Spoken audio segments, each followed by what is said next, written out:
我想問下 Toby，平時你食開邊一隻 M&M 咧？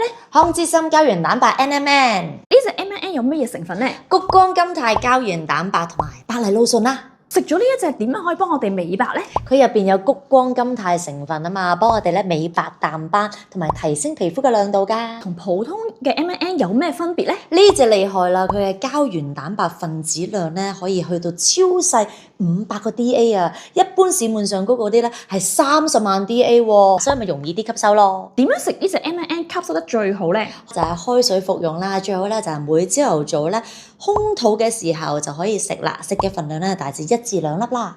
咁呢一隻 M&M 係咩人啱食咧？好多朋友都啱食嘅，不過最好咧就係由後生嘅時候就可以 keep 啦，可能25歲左右啦，就每日都服用嘅話咧，就可以保持你完美嘅體態啦。咁佢係邊個國家製造嘅咧？ USA 美國。